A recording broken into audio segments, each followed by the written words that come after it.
तो जहाँ तक मेरे ध्यान में 2018 के चुनाव में सचिन पायलट जी के मकान पे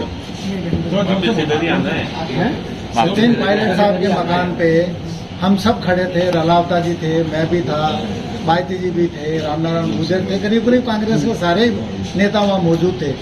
उस वक्त भी अभद्र व्यवहार बायती जी के साथ नसीब इंसाफ भाई ने मेरे सामने किया था। मैंने रोका था, मैंने कहा ये क्या कर रहे हो, ये इस तरह का घटनाक्रम पहले होता है। दूसरी चीज, राठौर साहब के बारे में जो ये सूचनाएं देते रहे हैं, अजमेर जिले में तो राठौर साहब अब आए, उसके पहले तो ये खुद ही मंत्री रहे। इन्होंने अपने मंत्री काल में ऐसा क्या काम किया जो लोगों की भावनाओं के साथ जुड़ नहीं पाए।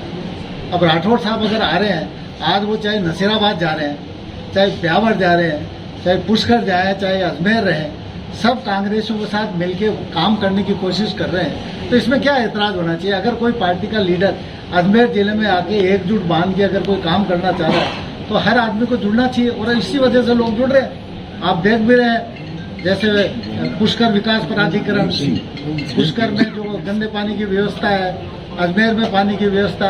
अब आप तेजा जी का तो जो स्थान है वो परबतसर खुंडियास में आता है, वहां से लेके किशनगढ़ की सड़क मैंने राठौर साहब से कही, तो मुख्यमंत्री माननीय आदरणीय गहलोत साहब ने उनके कहने से वो सड़क स्वीकृत करी 24 करोड़ रुपए की। तेजा जी का धाम सुरसरा है, किशनगढ़ में आता है, वहां भी उन्होंने 6 करोड़ रुपए उस तेजा जी के विकास पैनोरमा बनाने के अंदर इस तरह से काम।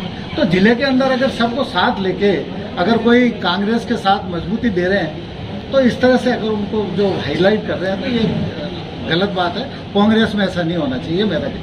पुष्कर में जो विकास, आप ये देखिए मेरे साथ तो ये दुर्व्यवहार मुतवातिर होता ही आया है, आज का नया बात नहीं है।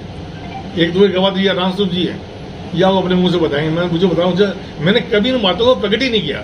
मैंने कहा कोई बात नहीं कि घर के आदमी है, हमारे नेताओं ने तो अंग्रेजों को लाठियां खाई है मुल्क आजाद करने के लिए, तो घर के लोग ये गालियां खाने में क्या दिक्कत है।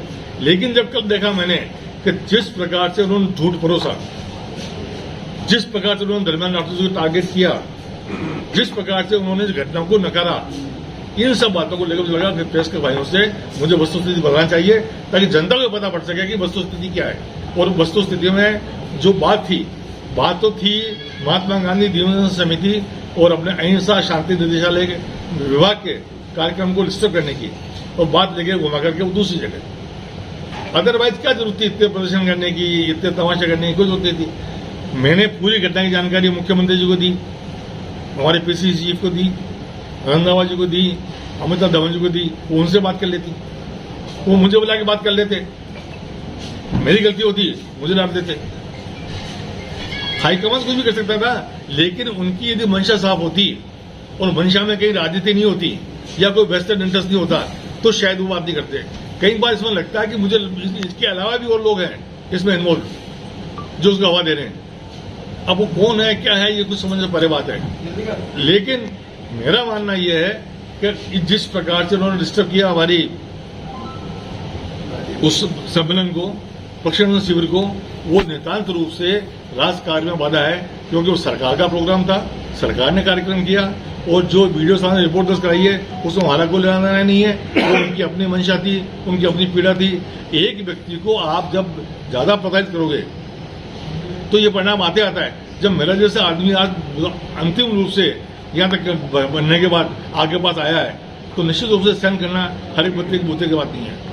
ये बात मैं आपसे कहने के लिए मैंने आपको बुलाया है, और कोई बात आपको पूछनी हो तो मुझे बता दें।